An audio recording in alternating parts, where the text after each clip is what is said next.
right by your house, he had a lime tree. Oh, Limes were bigger than grapefruit. wow. Y'all ready? I lived in South Florida, and my neighbor had a lemon tree like that. And my grapefruit tree had the best grapefruits. But this really isn't lime. No. It is more yellow. Okay, we're finished. Good afternoon. Ready to get our meeting started. This is Monday, March 31st, 2025, a special meeting for a board work session. Let's stand for the Pledge of Allegiance, please. I pledge allegiance to the flag of the United States of America and to the republic for which it stands, one nation, under God, indivisible, with liberty and justice for all.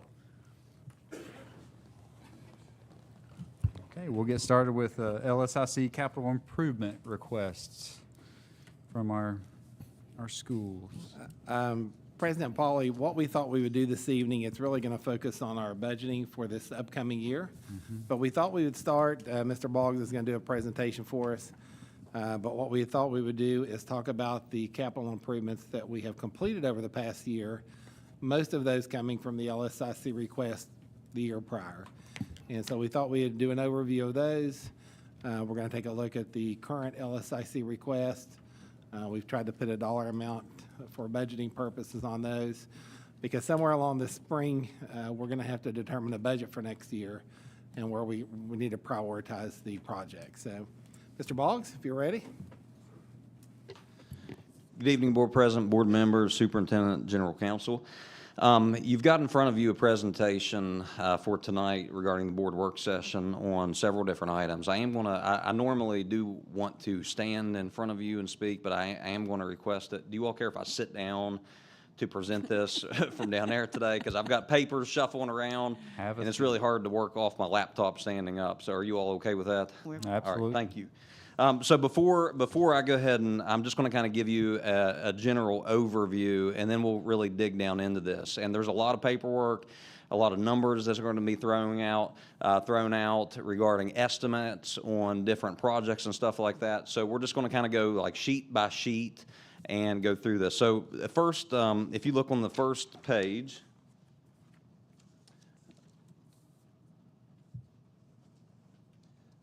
The agenda, just to review that, is we're going to review last year's project requests and big ticket items. And a lot of these were from the requests from the school. Then we're going to go into the review of this year's LSIC requests from Cabell, Midland, and Huntington High School in those meetings that we had, and they had all submitted different things. So the sheet that you got, or the LSIC packet and the school wants and all that, those have all been compiled into one spreadsheet. And then what we did is we got estimates on all of those things to see how much that would actually cost to do all of those requests from the schools. Then we've got annual recurring items that we're going to discuss, and those are just certain things like your trash, your custodial supplies, different things like that that we, in perpetuity, that we have to incur every single year. So we're going to discuss those. And then the 10-year CEFP review and board input, and we'll talk a little bit about that and that process, what it looks like, and where we're at on it, what projects we've completed and what projects we have not completed, and then what the cost of those projects are. And then just open discussion as far as input of certain things that you would like me to add to the spreadsheet, as well as any questions that you have answered. So please feel free, as I get started with this, to ask any questions, stop me at any given time, but there is going to be some moments where you're just going to want to read through, and I'm going to just kind of go whatever direction you want to go with that based on the questions that you have in that process. So I'm going to go ahead and just shift down to this mic, and then we'll get started with it.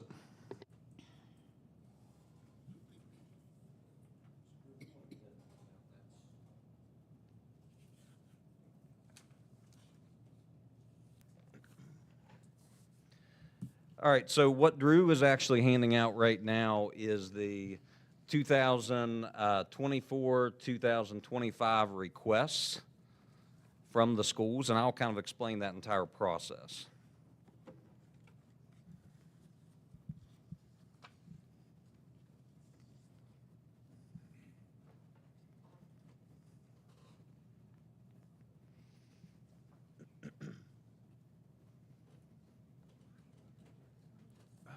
Drew's got them. Yeah.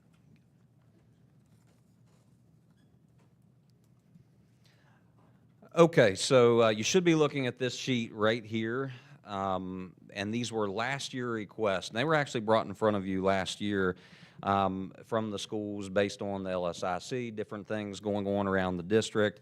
Then we had some other items on there. And what we're really going to do is just show you what the schools requested, what we were able to complete last year, and what we were not able to complete, and I can give you reasons why we didn't complete some of these items on that list. But I think the most important thing is these are not all of the requests from last year, because we had to really go through and rank them, and then I know the board members that were on the board last year, you all had asked me to rank those things as far as safety, different things like that, and then we were able to kind of establish which ones that the board was going to fund, and really be able to budget those in this past year. So you see several different colors in here, and again, these are the 24-25 requests. So the ones that are in white that you see looking through this sheet, those are ones that have been completed.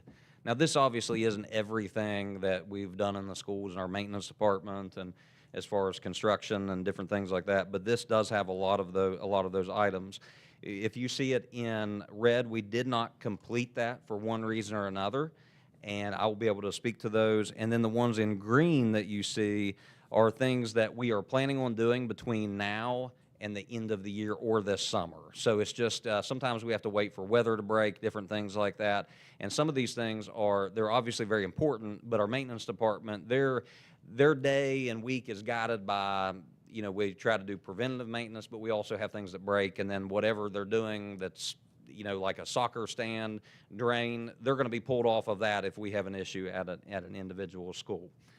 So what I'm going to let you do is just go ahead and look at this sheet and see if you have any questions about any of these items on there, and I'll give you just a couple minutes to look at it, and then Mr. Pauly, when you believe everybody's had time to look at that, then we'll just open it up for questions. President Pauly, I would like to add that you'll see an estimated cost on each of those items. That was an estimated cost at the time. There are some that were completed that certainly didn't cost that. For example, at Spring Hill on the first page, the vegetation clearing and that work was actually done by our maintenance department, and did a phenomenal job with it. But instead of paying a company, I think it's $60,000, we paid our crew that did a phenomenal job. But they did get some overtime from that, but it was far less than $60,000 in cost there.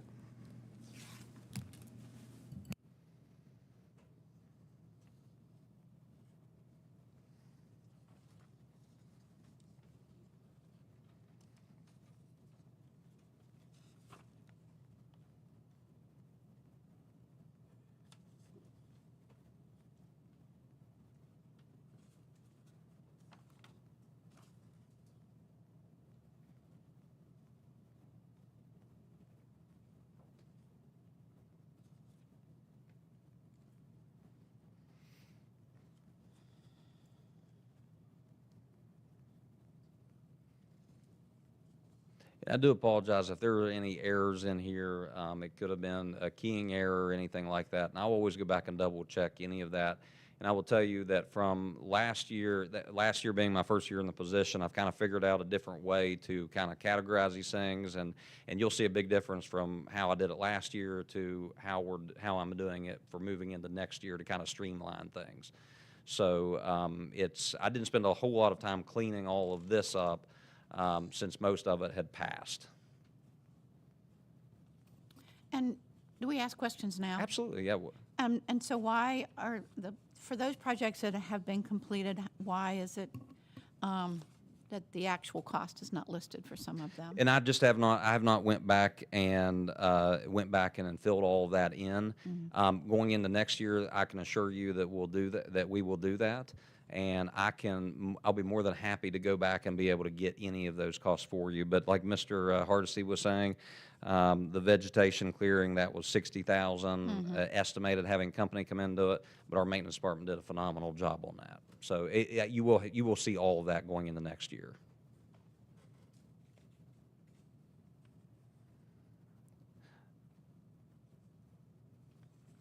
But we can easily pull any of those numbers to see the actual cost.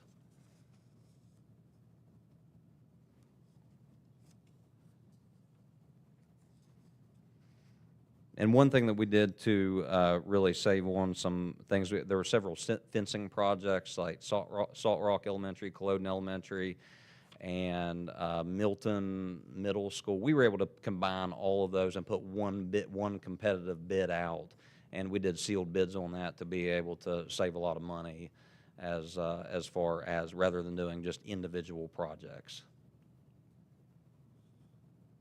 And if you already said this, I apologize, but why were the ones that were not completed, why weren't they completed? Okay, yep, I can. So the first one on here, obviously, we were looking into as far as the budget goes, and many of the items we at that time we had not passed. The levy was an issue, and we decided to hold off on some of these items. So the first one, and that of course that has since passed, but like the gym floor repair at Explorer Academy. It is in need of being replaced, and you're going to see that again for moving into next year. However, it wasn't an urgent item that we necessarily had to do right now. It wasn't a safety issue, so we can kind of defer that to a new year. And like going and looking at that, there's areas where the roof had leaked in the past. I mean, I was a teacher at Beverly Hills, and we had a leak in there, and they had actually replaced some of the flooring in there. It is still in need. But we can also, we're just kind of deferring that to next year rather than do it this year. So another thing at Huntington High, stucco replacement, there are greenhouses. I don't know if it's technically a greenhouse, but there's glass enclosed places off some of the science rooms at Huntington High School. There's some water kind of leaking in behind some of the stucco area. It does need to be addressed. We can't ignore it forever, but that's a pretty substantial cost on that. And we also are trying to just look at things and determine which, as far as a priority level, which ones we need to do first. Another thing that you see, the Woody Williams Center, we didn't really need to put that in the budget for this year because the school isn't open as far as a radio repeater. And Mr. Abbas is obviously well versed on what the purpose of a radio repeater would do and how important that is to the safety and security. But however, we were able to go ahead and do it for Huntington Middle and Southside this past year, and it just allows clear communication through our radios, whether it be with the board office or 911 or any of our first responders as well, because there were some dead spots, meaning the radios wouldn't pick up because it's an older building. It's got stucco walls in some areas, and we just want to make sure that our schools have that clear line of communication between our first responders and central office. Also, as far as the greenhouse replacement at Cabell Middle and High School, and these were just rough estimates. Taking down that glass greenhouse at Cabell Middle and High School, it's in bad shape. The glass greenhouse out there. And that is very, very expensive when you start demoing that and then go to put up a new structure. And a lot of these items, when we get estimates on them, and then a little bit of time passes, the number and the cost goes up. So in all of these cases, is there clear communication with the leaders who requested those things or the individuals in the LSIC, clear communication and why those have not been addressed? I can't say that we've had a direct communication with the LSIC chairs, but as far as the principals go, we are in constant communication because they see that that was a request. And as we tell all of them, when we're asking them in this LSIC meetings and those requests, they are requests, and they know that all of them won't get funded. However, we do tell them, the principal is, hey, and I'll give you an example, just like Explorer Academy, I had talked to the principal and said, we're not going to do that this year. We had some other things come up, just like Cabell Middle and High School with the foundation. That was a unexpected cost. That was a big, that we're going to have to incur to the district. So they know that certain like that things will occur, and sometimes things have to be pushed off to another year. So we do go in and communicate. We do communicate with them, but I can't say we talk directly to the LSIC chairs of each of those schools. It would seem to be the administration should communicate that to But that is a good suggestion, that we need to make sure that we communicate that, because it may not be filtering down in all cases to that. So I do appreciate you bringing that up.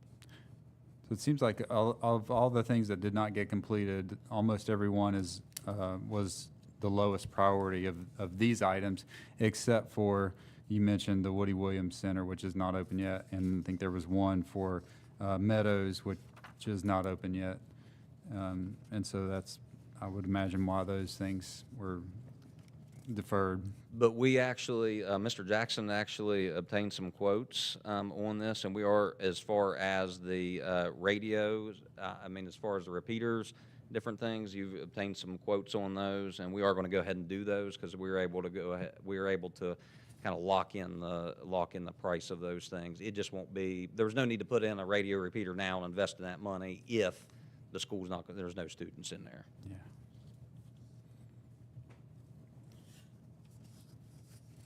And just, you said this, but it's just was on my mind that this is just a few of the requests that we had before us last year. There were many more requests that didn't make it into a priority rank of 1 through 4. Yes, sir. Just FYI.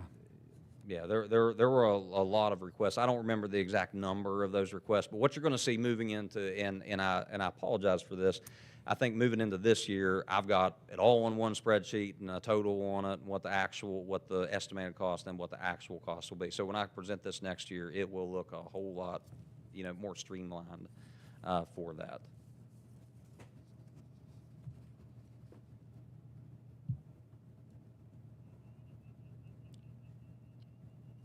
Okay. Any other questions on this sheet? So I do want to take just a moment. Our maintenance department, again, I always like to brag on our maintenance and grounds, but they do a phenomenal job. And what they are able to do, just like the Spring Hill project, I'd put them up against any contractors as far as their excavating skills and stuff like that, and how much money they have been able to save us.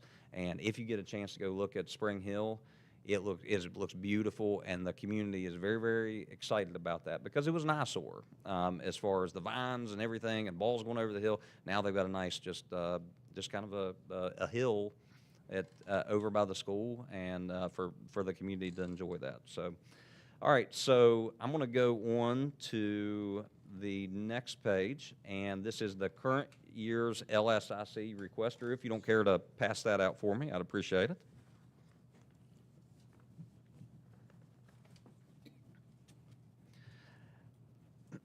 Now, I have not, when you see this, I have not ranked these. If that is something that you would want us to do, or you all can rank them, however you want to do that. The only thing that I did put them in is in categories as far as safety, maintenance, outdoor area, playgrounds, different things like that. So, and what this sheet looks like is, it's going to say up at the top, LSIC School Once from 2025-26.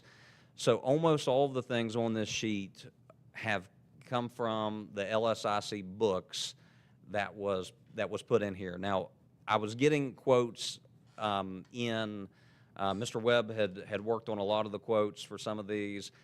We were still getting some quotes, and we're coming in just as long as an hour ago. So there's still a couple blanks on here, but we've got the majority of these. So they're broken up by school and by programmatic level. They're in alphabetical order, and you do see a cost, and then there's the category and different notes that sometimes we put in there. But if you go to the very last page, you're going to go to the very back. That's going to give you a total cost of all of these combined based on the school once.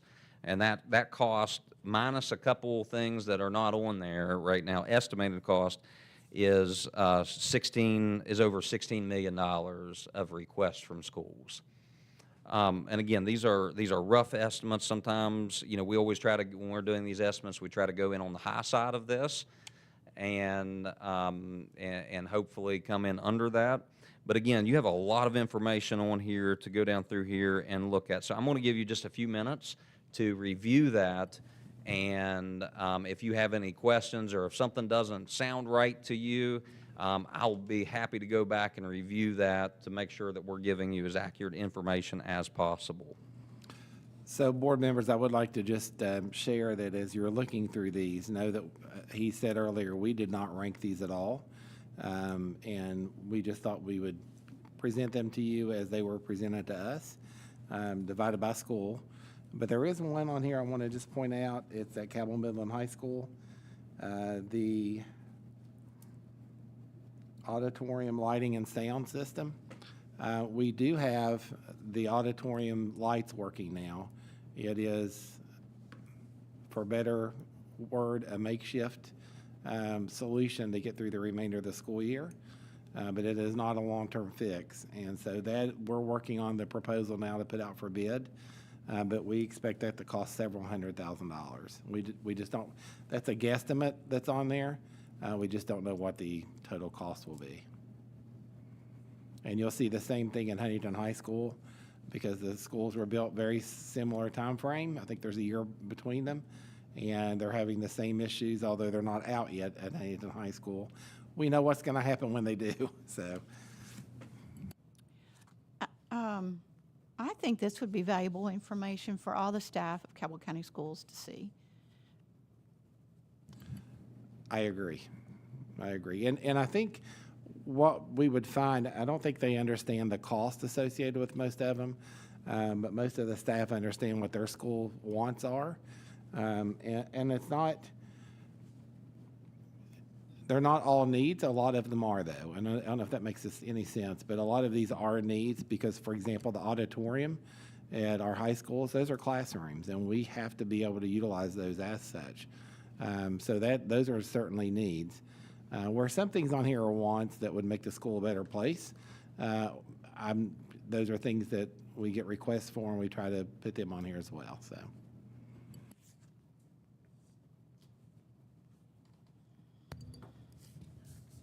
But it's safe to say we can't spend $16 million and take care of everything on this list. That would be safe to say. But again, I think that's the purpose of this, what we're doing here, is to give you all a clear picture of what our county, in addition to this, we're going to talk about the CEF here shortly, but talk about what the needs of the county are. And we have needs that we need to be saving for that don't appear on here, that are going to be a need at some point in the near future, such as some of the long-term fixes that may not be on anyone's radar now, but when an HVAC system goes out in a school, it becomes an immediate need. And so while it may not be on any of these wants or needs here, it would come on there instantly if it goes out. And they have a limited lifespan, and several of them are reaching the end of that. And as Ms. Childers pointed out, you were asking about some of those things that weren't completed last year.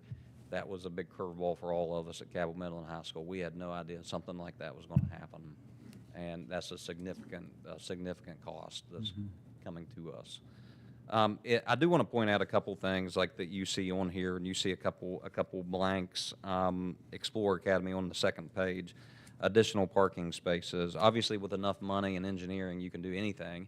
But that is up on a hill at Explore Academy, and it's really not a feasible thing. They do need more parking, but there's just being the location of the school, it would be very costly to do something like that and really get an estimate on that. But it was one of the requests. We wanted to put it on there, as well as Huntington East Middle School. If you look at when that school was built, some of the walls, they do have concrete block walls, and they only go up so far. And then there's a cold air return between some of the classrooms. So, and then what you will actually hear, sometimes you'll hear carryover from one classroom to another from some of those things. But if you were to go in and actually build those walls up even, could you do it? Absolutely. But would that be very, very expensive to do that? Yes, it would. It would be. I mean, they've dealt with that, but there are other things that we can do to kind of reduce some of the noise as far as getting the hand dryers are very loud out in the hallway and it kind of disturbs the teachers, you could either go with paper towels or find hand dryers that are not going to have as many decimals for that. So, I mean, it's just different requests, and these schools, you know, we do ask them for their input and what they want, and that's obviously what we wanted to present to you. And then if you look over at Huntington Middle School, the one quote that I have not received yet is, if you've looked at, you know, obviously Huntington Middle School is a very, very beautiful building, and out on that third floor, there's some decorative wood that's just rotting, where they kept the facade of the old Camac Middle School. It does need to be addressed, and we just have not received that quote yet from that. But that is something we're gonna have to address relatively soon, because it's not gonna get any better.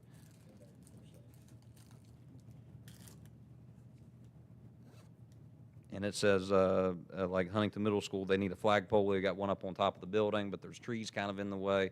We're able to reuse we're going to be able to pull the flagpole from Milton Elementary and reuse that down at Huntington Middle School.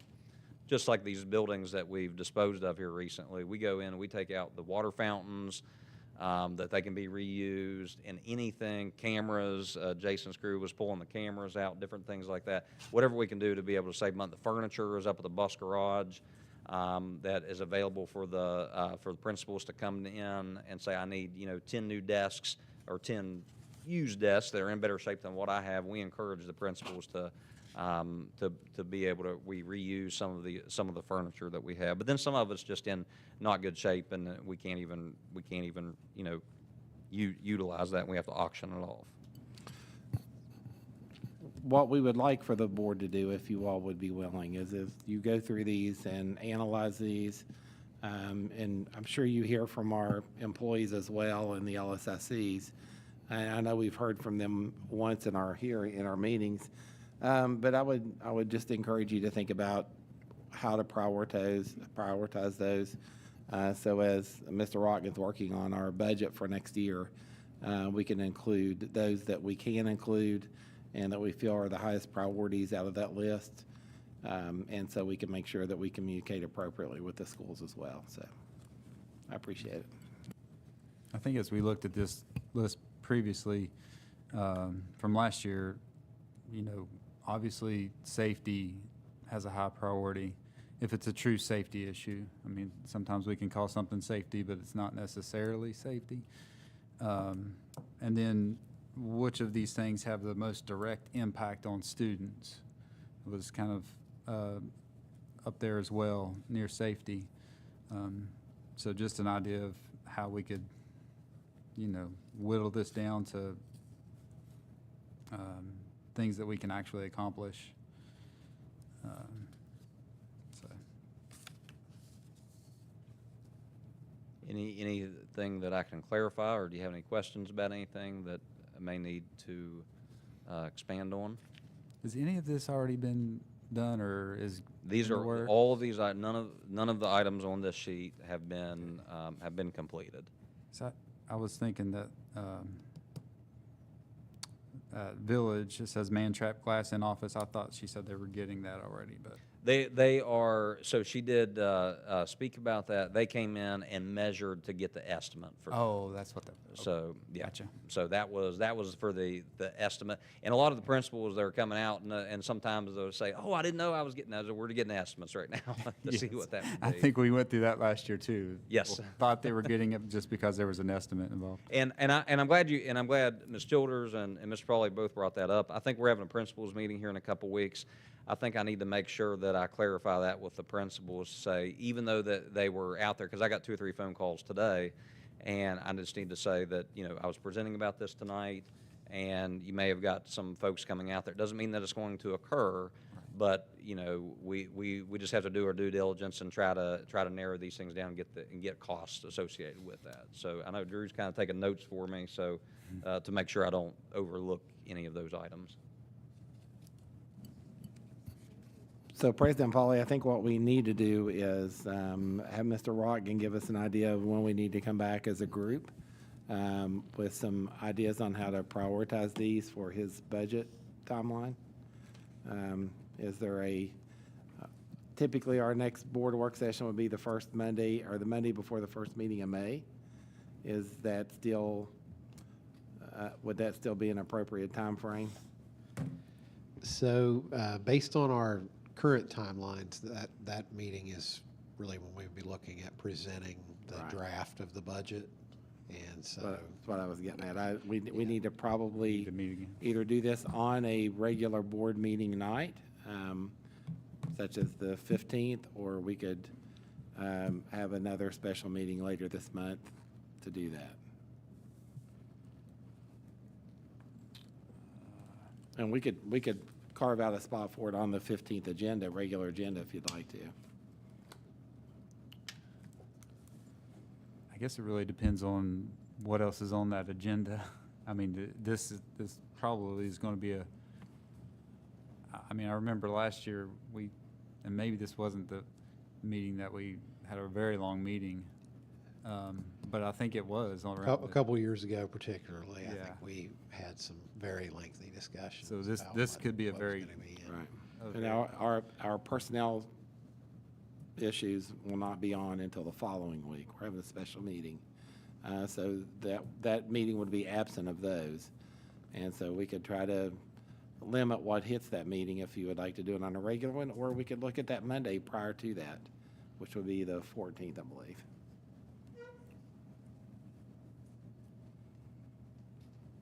Any suggestions? I can't do the 14th. I would probably think that we might need more time than just in a meeting. About Thursday the 17th. Would a Thursday work? That's employee. Oh, Jim, that's not going to work. I got to share that today, and I didn't remember that. The 10th? They changed that to the 14th. Military signing. Yeah, Mr. Cunningham sent out an email today. The signing event's on the 14th.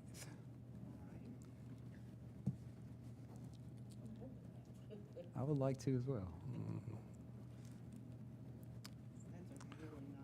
So possibly the 10th? 10th? I can do the 10th. 10th? All right. Do we need to wait till after the meeting tomorrow to designate a time? Probably. And I won't need that until we go to put out the notice, which will Right. be next week. Okay. And so we will have the 10th and the 15th. And what's the date of the other special meeting for The personnel? 21st.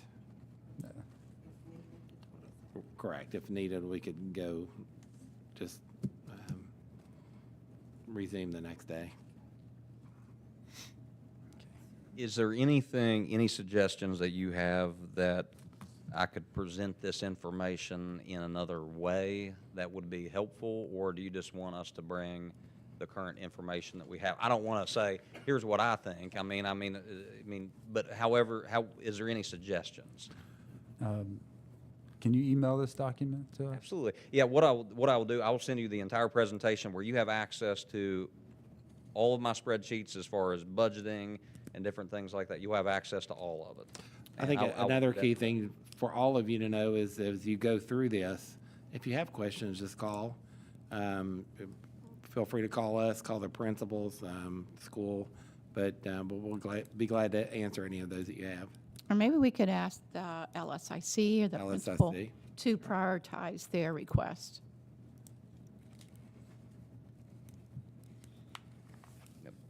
If that's what I mean, I can surely send that out to the principals, and they would have to, they would just have to get with their LSICs to prioritize each of those, if that's how you'd like to do it. I can see it now. All of them are high priority.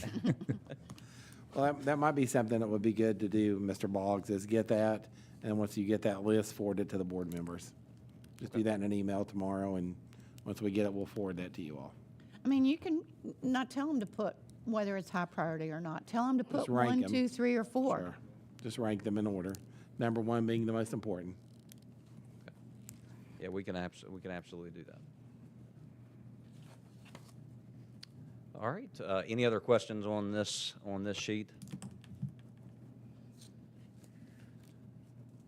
All right, so we're going to go on to annual recurring items. I know Drew's going to pass out another sheet on this for me. Thank you, Drew.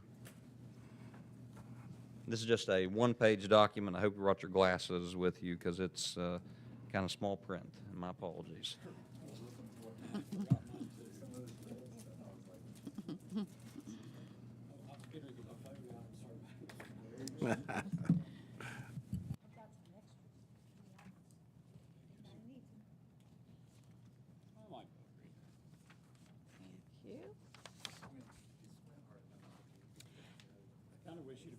You know, after I had LASIK surgery, I can't point Yeah, that's true. to sharpen it.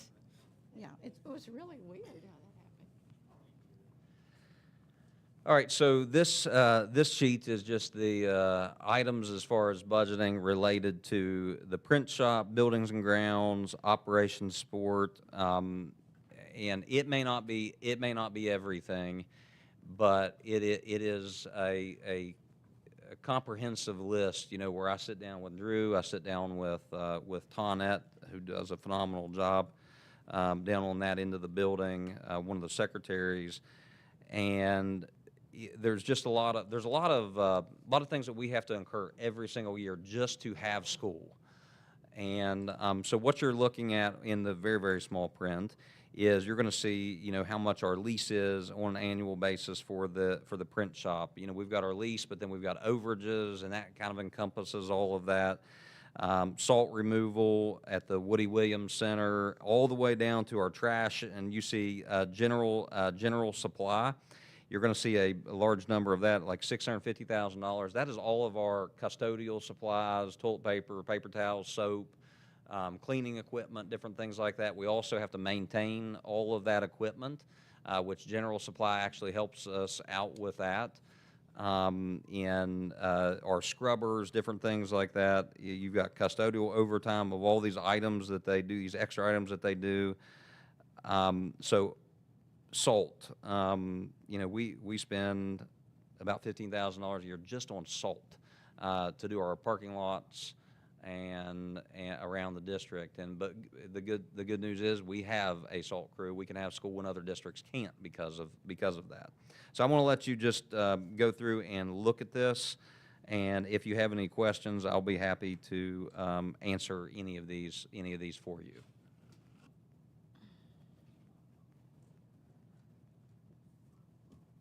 What is elevator service? Elevator service, let me look here.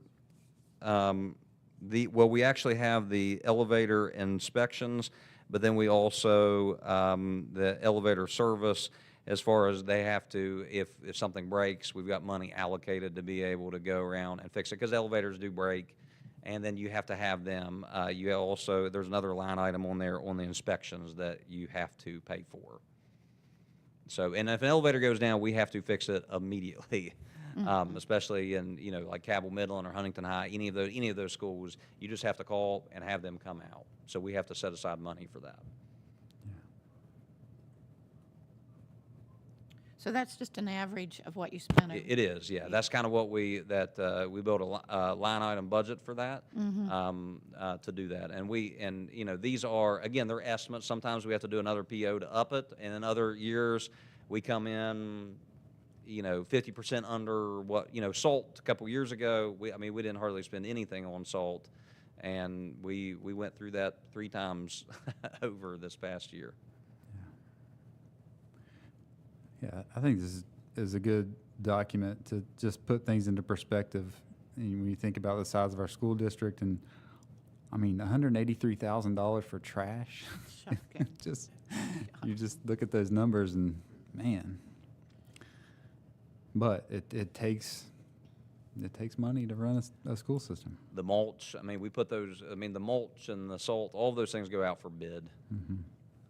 To get the most competitive price. But you can't do anything about fire control, inspection, alarm, surveillance, all of that in a roofing budget. And what a lot of people may not think about, and I'll be honest with you, as a teacher, or even a principal in the district, I was not thinking about how much trash was costing the district. I was not thinking, because you're focused on your individual school. You're not thinking about the roof unless it's leaking, and you want it fixed. But we have a lot of roofs out there that are aging, and as Mr. Hardesty said, we've got to be able to maintain what we have. $500,000, that's really not enough, because as far as a allocating money for roofs, because it's substantial to just replace the roof of a building. This is not even replacing roofs, this is just patching roofs. And this is the budget items for building-related things, not like vehicle, like buses and stuff. This is It's just not building. doing anything with transportation or anything like that. This is just pretty much the operations and that end of the building with, and the print shop is included with that. It doesn't include any of our costs associated with instruction, any travel for our teachers or any of that type of thing, trainings.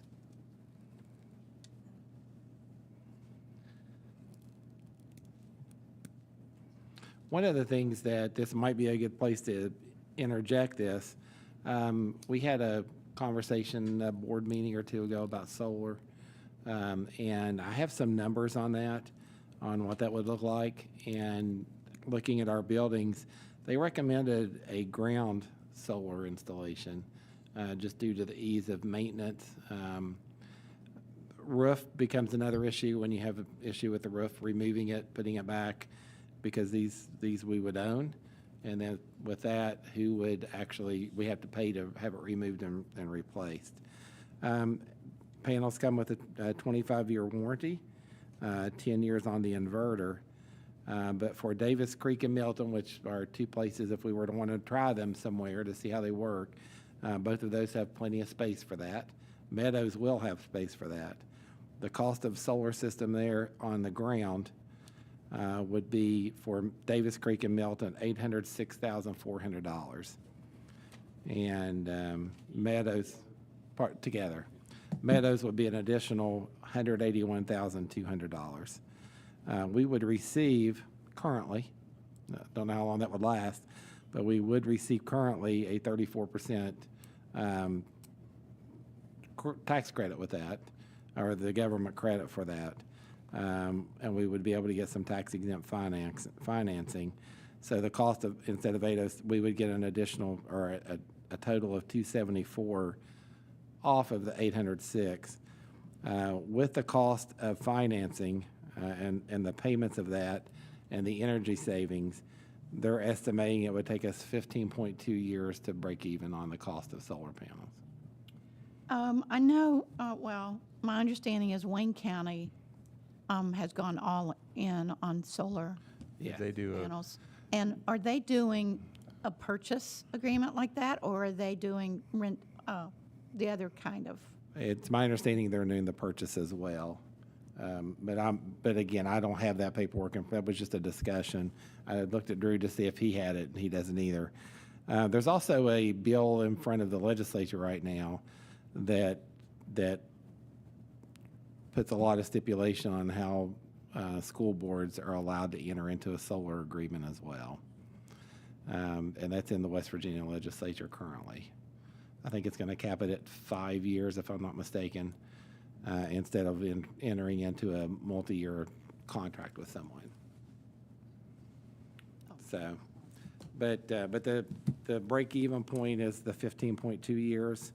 That would be beyond the inverter lifespan. It comes with a 10-year lifespan, and but the panels come with a 25-year warranty on those. So. And so, how about the option of not We any upfront costs, and then you just buy the electricity at a lower cost from Right. the solar? We don't have that yet, but that's another portion where I think that is limited on how many years we can guarantee that, instead of being long-term. But we're working on that one. We don't have that yet. I don't know if it's because of the legislation that I didn't get that or not, but I just wanted to let you know that would be, So the cost of the financing, if we were to do something like that, would fall into the recurring costs on there. If you did that one type. Correct. Yes. Okay, any further questions on this? So just a little bit more on solar panels. The solar. Happy to hear that. The roof portion actually costs substantially more. Davis Creek and Milton on a roof would be, instead of 806,000, 1.2 million. And Meadows, instead of being 181, would be 565. And just because I was curious, the Woody Williams Center would be $4.2 million for the solar panels. It's a large facility. But I also think there might be some issues with the roof there that we would not want to cover that with solar panels. So. I know when we've met with solar panel companies, they come out and they will do, as Mr. Hardesty was saying, they'll do an assessment on the roof to see if that would even be, because if you have to replace the roof within 5-10 years. We would certainly like to think that Davis Creek, Milton, and Meadows would all be long enough, Sure. around long enough. They're brand new, so. But I just wanted to give that to the board. I know we had that discussion, and once I get the other, I'll put it in a packet for all of you to take a look at. That shows the differences and what the costs are.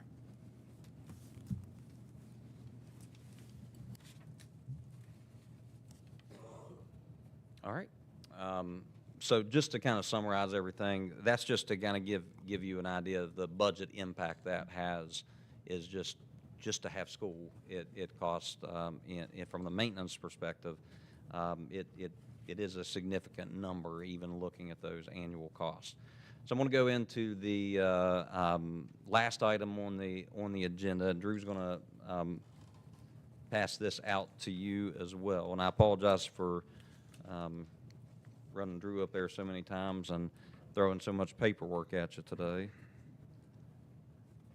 But this is about the CEFP, which is Comprehensive Educational Facilities Plan, or sometimes just referred to the 10-year plan. And the last time that this was completed was back in 2020.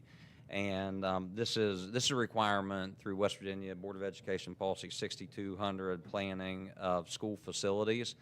We have to submit this plan, and the Department of Ed approves the plan. The SBA looks at this when we're requesting any type of money. But were any of you part of any of those CEFP planning meetings? Okay, yes, Ms. Smalley was there at some of those meetings, but there were several meetings across the district. We had hired a company back then called Cooperative Strategies out of, I forget where they were from, maybe someplace in Ohio. They came in and really facilitated this, and it was a very intense process. And we had meetings on various schools, visited multiple schools, and this is really... Visit all the schools. What's Yeah. that? Oh, yeah, they Took buses to all the visited schools. visited Yeah. all the On a schools. We talked Saturday. about the new schools, where were feasible locations. I remember they had maps out. They were looking at tax data. They were looking at all of this, of where potential places to put buildings, locations, and what was feasible, what was not. And they surveyed the community, they surveyed the teachers, the staff, everybody. And it's really what drove the bond projects, is this entire process and gathering all this information. And a lot of people, they may not have been part of these, but these were public meetings. I remember going to meetings and going in multiple locations, and you had committee members that were chosen from each school. And again, they were all open meetings and discussing these items. It was a very long process. How many months did this? It went we started in the fall of 2019, and so it went through the fall and winter of 2019 into 2020, and I believe we presented to the board in March of 2020, right around the shutdown time. So Were you in Justin's position then? I was assistant superintendent then, I believe. So sorta, but not completely. I was over personnel and policy at the time. So, but I was obviously not in this capacity, but as executive director of middle schools, we were all part of that. I just wasn't as in the weeds with everything. But it was a good process. It was very lengthy. But it wasn't something that just came about in 5 or 10 minutes or a couple meetings. It was a long, drawn-out process, but in the end, you came up with a good result that really drove the bond call that we had and different projects that we have. So when we go to the SBA and are requesting funds for things, for different projects around the district, they always want to see your CEFP. We have to update the CEFP. We have the opportunity to update the CEFP every year because your priority, a lot of changes in 10 years, a lot of changes in 5 years. So what you have in front of you right now is the first page that you see, and part of the second page are CEFP are either completed or in progress. And I do think that we have a lot to be proud of as far as what we were able to complete or that is currently in progress from this list. So you see Davis Creek Elementary, that's complete. Height Saunders Elementary, renovations, that was where they got new HVAC, new flooring. Meadows Elementary, new school that's being built right now, will be going in the next year. Milton Elementary, new school. Now, sometimes you might be looking at these budgeted costs in 2020.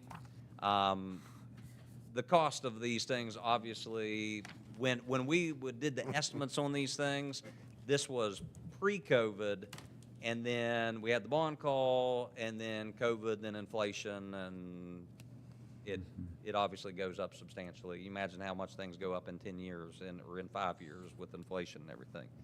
So on down into the safe school entrances at Cabell Middle and Huntington High School, and those are complete. New school with the Career Center, Ona Elementary is in the planning stage right now. So I'm not going to read all of these up to you, but I do want to explain one thing. When you see the Phase 1 restroom upgrades, it didn't really technically have a term to that, but the new restrooms that you see when you walk into Cabell Midland, over by the gym concourse area and down by the cafeteria, and over by the main office in Huntington High, those are the restrooms that have the individual stalls that have the vape sensors and all that, and the cameras not in the restrooms but outside of that in the open area where the students wash their hands.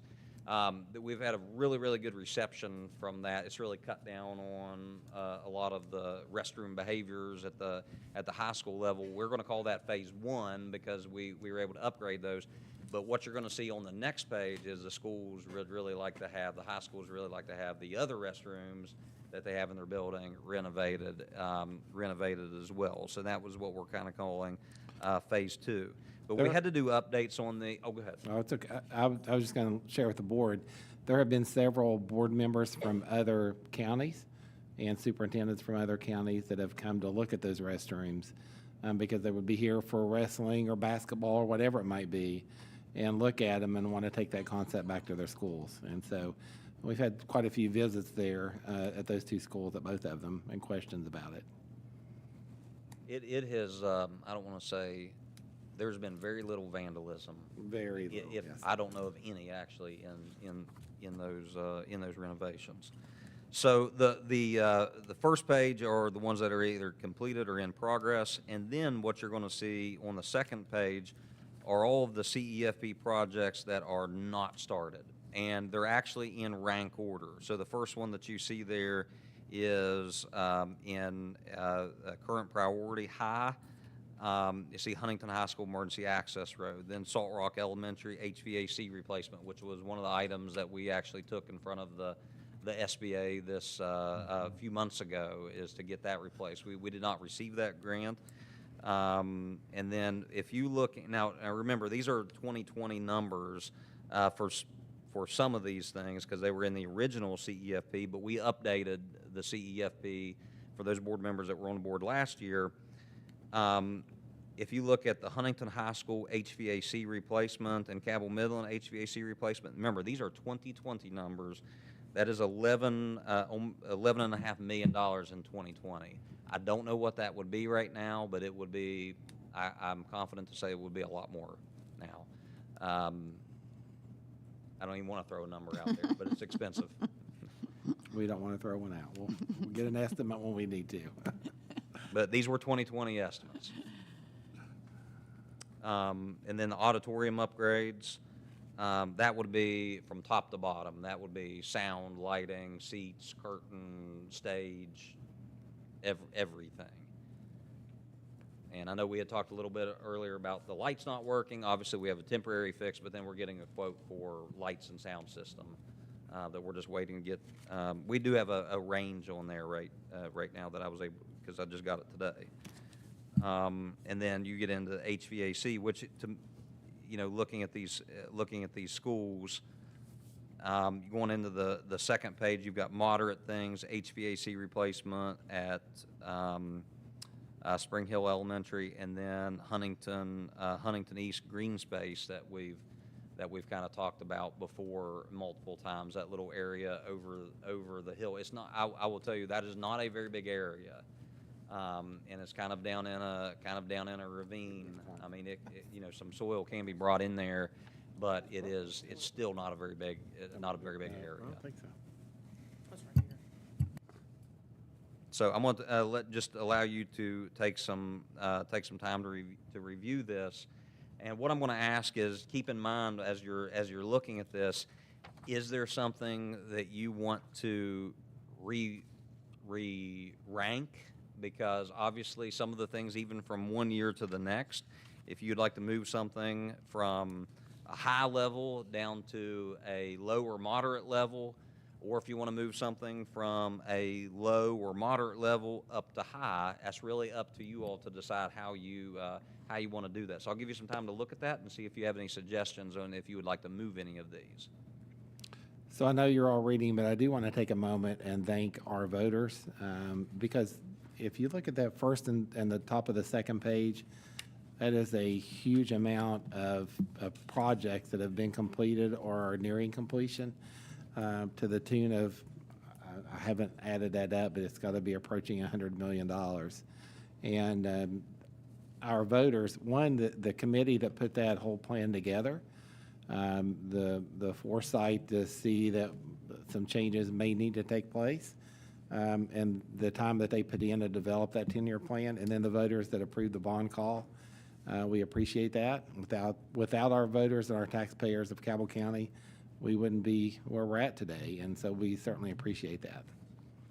And as far as ranking in order today, you don't need to do that. We could do that again on our next board meeting that we're going to have on our budget talk, so it's not something you have to come up with today. Because you all have a unique perspective. People from the schools reach out to you, people from the community reach out to you. So you may have some projects that we have not even put in front of you today that you feel like need a spot on our discussion. And so that's something that we can dig more into in our next meeting and try to see where it would land and get a dollar amount for it.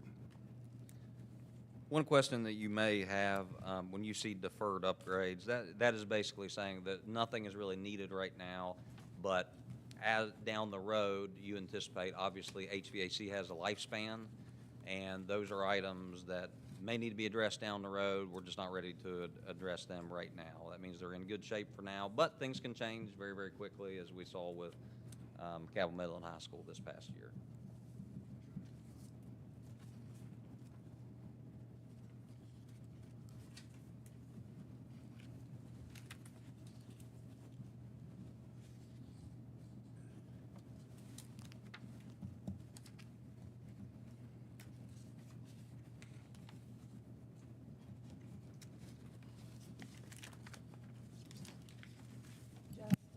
Yes, ma'am. The emergency access road to Huntington High, that $5 million figure, again, is that a 2020 estimate?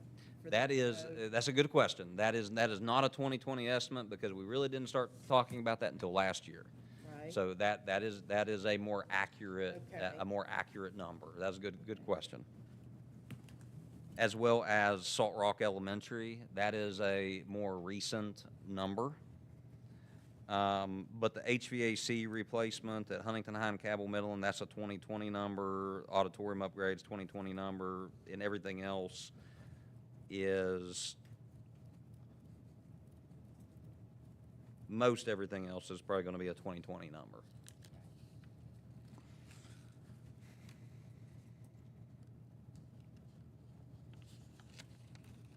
And Mr. Harsey, I know we were just looking at these numbers, but if you look on the second page, the Cabell Middle and High School cafeteria and STEM expansion, that was the original number, but the budgeted number is actually lower than that.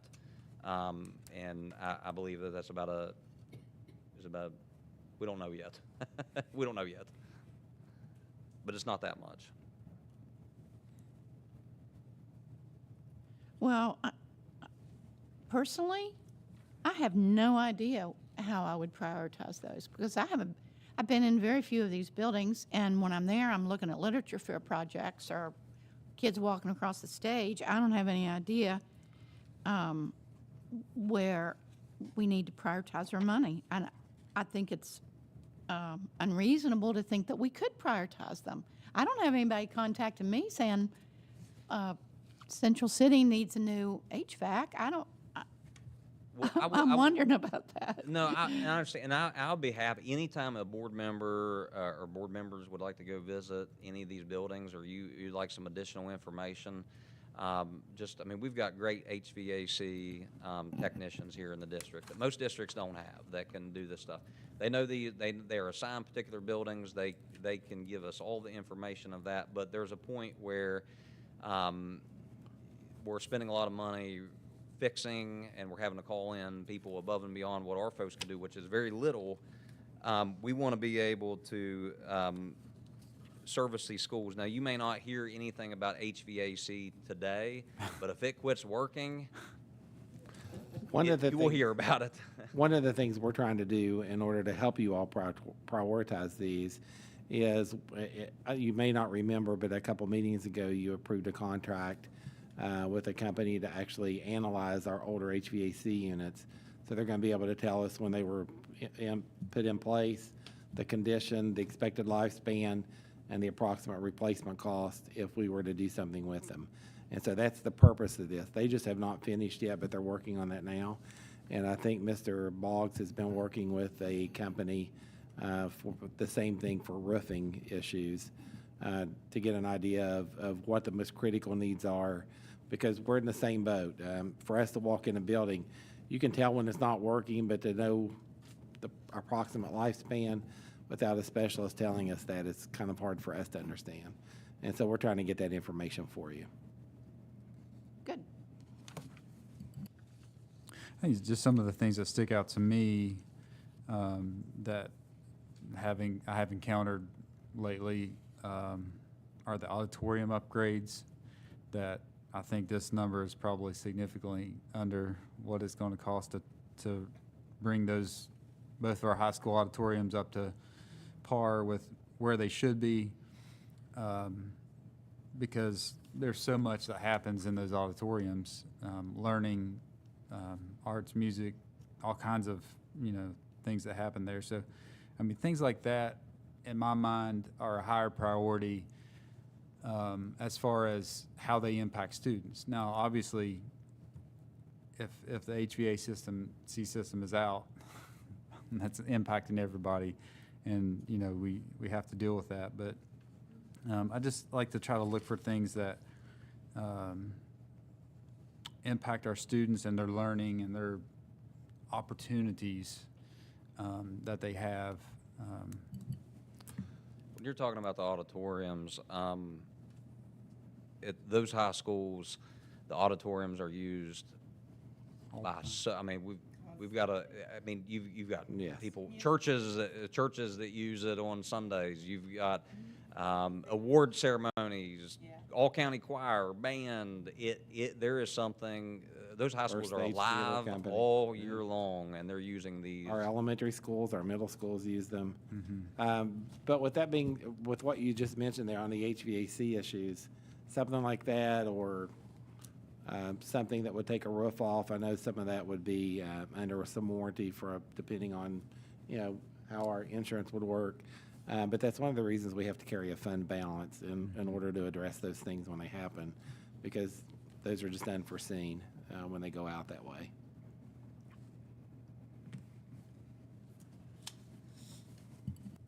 So Any other questions? Or, and again, I will share all this, this entire presentation with you. You've got links to all the spreadsheets.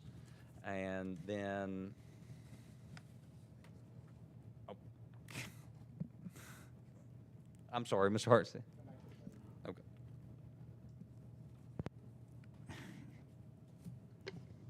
All right. No problem. No problem. No, I'm sorry. So anyways, I mean, I will share all of this information. I'll share all this information with you. And I did ask Drew to be able to kind of wrap this entire thing up from just an overall budget perspective and how impactful this is. But if you have any questions, feel free to reach out to me. Either you all got my phone number, email, and then I will get all the information that you requested out to you as quickly as possible. So Drew, I'm going to turn it over to you.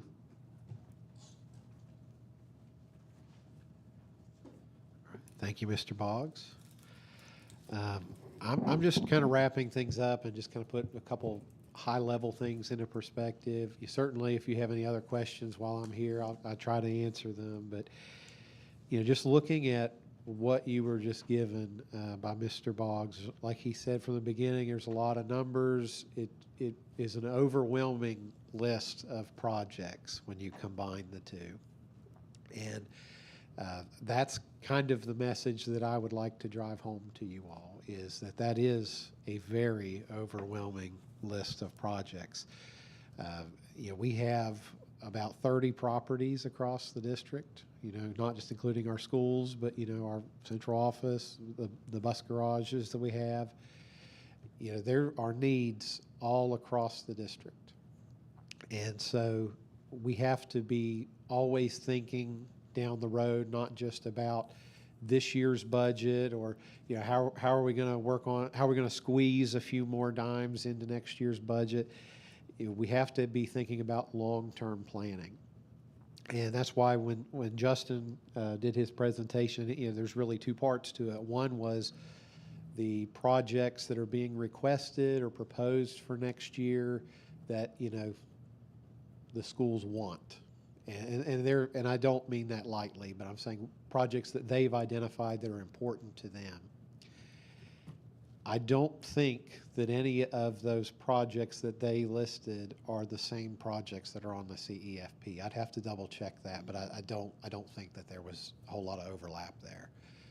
But they're both important.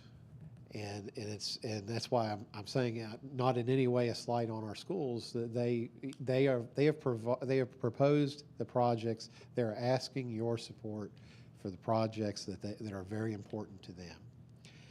But that being said, it's our job here at the district level to make sure that we are prioritizing in a way that students all across the district are getting an equal opportunity in our county, and that everybody benefits. That, you know, we don't, I was always told by my grandfather, you know, don't spend it all in one place. You know, we want to make sure that we're providing our service, our best product all across the district to all of our schools.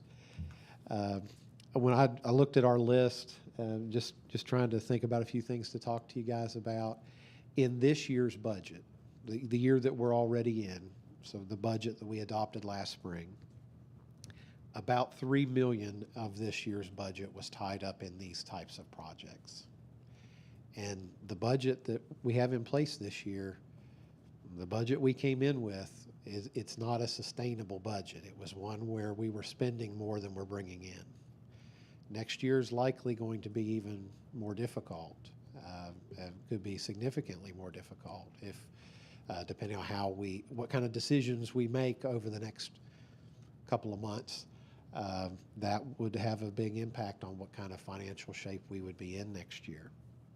And that applies to projects or any other kind of major decisions the board may need to consider. But of these projects, you know, as Mr. Pauly said early on, you know, it's pretty safe to say you're probably not going to be able to do them all. You're certainly not going to be able to do them all this year. It may be a matter of we have to stage things That is one thing that as we have our next discussion, that's something maybe we could entertain or think about is, could certain things be done in stages? That's one option.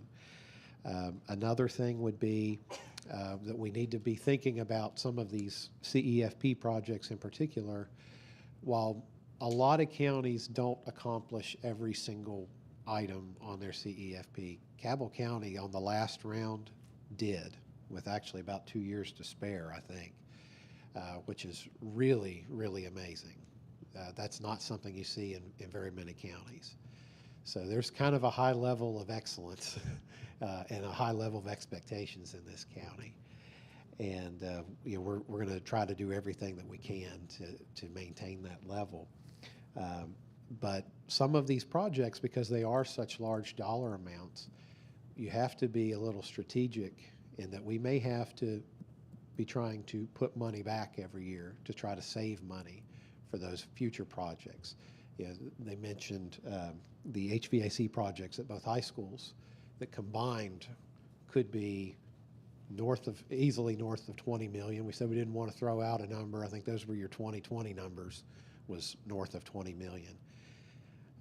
We don't have that kind of money that in 1 year we could just drop $20 million. So we would have to either save over multiple years, multiple years, and commit to that as a board that we're going to put money back every year for that. Or we would have to look at other options as far as trying to come up with some money to be able to do those projects. But I think we all recognize the importance of HVAC systems. Those are just two particular projects. And I only bring them up because they're large. But kind of my message to you is, as we go through the next couple of months together, we're going to be talking quite a bit, I think even over the next 30 days or so, 30 plus, as we start getting really serious about next year's budget. These are things we need to be thinking about, is not just short term. We're certainly going to focus on trying to make sure we've got a budget that we're all happy with and that we're able to work together as a team on for next school year. But we also need to be thinking about the long-term impacts for these projects, the good that they can do, but also how do we eventually save up enough money to be able to try to get those accomplished. So those were my parting words. You'll have any questions for me while I'm up here? Or any other questions for Mr. Boggs? How much money do we need to keep in reserve? Great question, Mrs. Smalley. Great question. So the percentage that we've been talking about, you've heard repeatedly, this is a national standard. This is if you want to be in a strong financial position, so that way you're stable, you're able to weather these unforeseen things, you need to have 2 months of revenue saved up in a fund balance. So percentage-wise, 2 divided by 12, that's about 16.667 roughly. And for us, for our size county, for the amount of our general revenue, I gave this actually to the board back in January. Our revenue figures for this year is about $165 million in our general fund. That's what we were estimated to bring in. So that 2-month standard is about $27.5 million. That's what we should have in our fund balance in order to sustain that level where when there is something that breaks, we can go fix it. We're not sacrificing service to our students.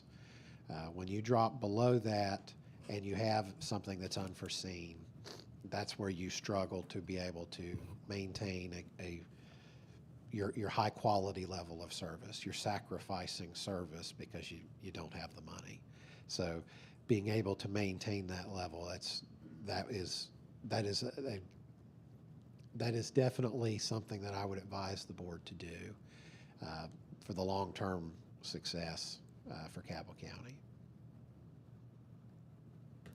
So it's essentially our emergency fund, and if something happens, we have it there to take care of it, and then the next step is to rebuild that emergency fund If you have to dip into it. if we have to yes. dip into it. Right. sound advice for everyone. All right, well, thank you all. Mr. Hardesty, I guess back to you. Board members, that's going to conclude our update for tonight, and we will be prepared to, once we get the other information on the roofs and you may have the roofs already from Sunderman, and as soon as we get the information on HVACs, I'll share that with you.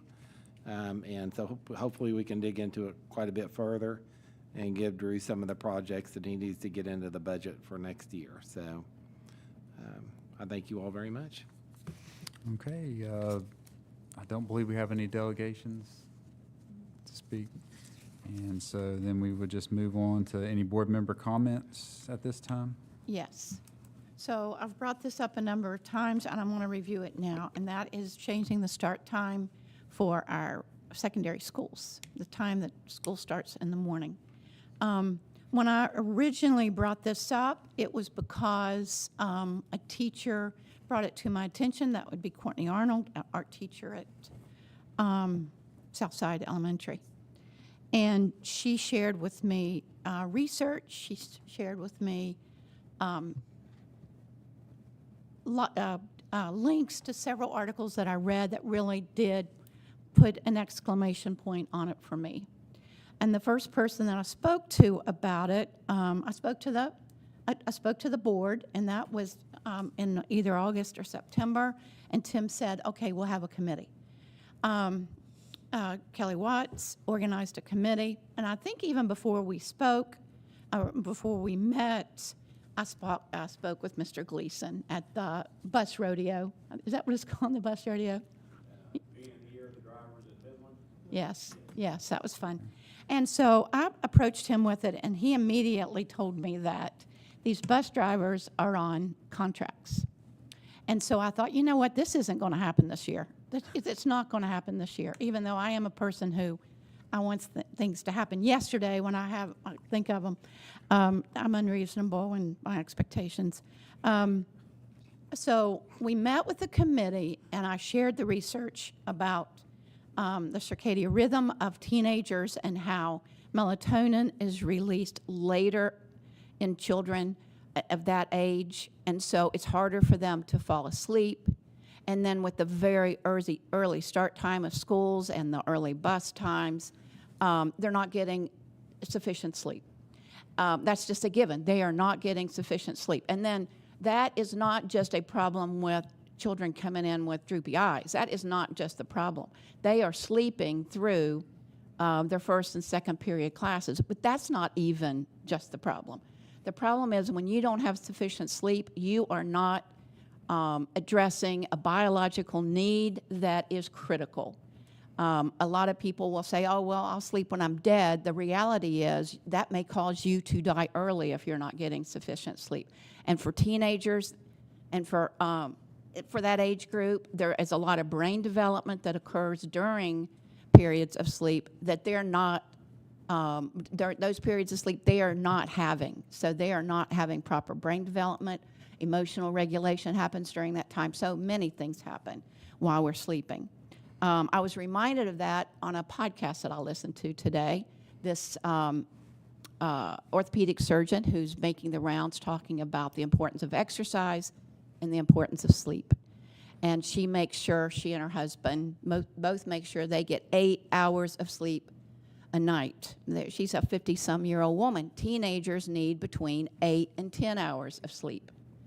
Our teenagers are not getting it for the most part. There are very few who can fall asleep with in time to get up on the bus and get on their bus or however they're getting to school and have sufficient sleep. And if we really want to have high level of expectations in our county, we can't just meet the financial needs. We need to meet the needs of our children. And yes, I do know that bus drivers very often have a second job that they need to get to. Well, those hours can change.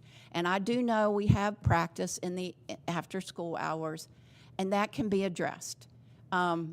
We had our committee meeting with the Kelly organized. Then I spoke to the principals at length and gave them this information. And then I met over spring break with Mr. Hardesty last week and talked to him. And he asked, well, what do I have in mind? Well, I think the people who make these decisions, we need to have the survey to let people know that this is being talked about.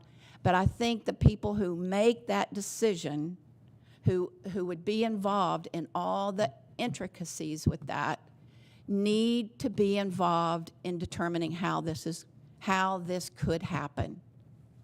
And if we don't address it, and we just do the same old because people don't like to change, again, I do not think we're addressing the health of our children. When areas of the country have done research and they've looked at academic performance and they've looked at other factors before they changed the time, and then they changed the time and made it a later start time, they even, for children who are driving to school, there were even fewer incidents of car wrecks. Academic performances went up. In so many indicators that they were checking, measuring, there were improvements. There have been states that have even legalized the start time of schools so they won't start any earlier than 8:30. That has happened in states. And then I have brought this up. I brought this up at the LSIC meeting in the little group that I was meeting with, and a couple of parents brought up that that their kids didn't like the SHIELD meetings, that they thought that they were unnecessary for them and requiring them to get to school earlier. They wanted to be able to skip them. Mom, can I just go late and skip the SHIELD meeting? So I think that needs to be addressed too. So I think I've said my piece on that. I don't want this to be dropped. I don't want it to be dropped just because people don't like change, just because we went to school and it got out at 3 o'clock. We don't have to always do things the same way. Yeah, I'm reiterating that. So I will follow up with our team and with you this week and develop a plan on moving forward and how we get that out there to bring more information to the board. Good, thank you. I think Ashley's already developed the survey, and so we will get that ready to go out, and we'll bring that information back to you. Thank you. Absolutely. Any other comments at this time? Good. We'll just need a motion for adjournment. So moved. A motion and a second. All in favor of adjournment signify by saying aye. Aye. Any opposed? We're adjourned at 5:55 p.m.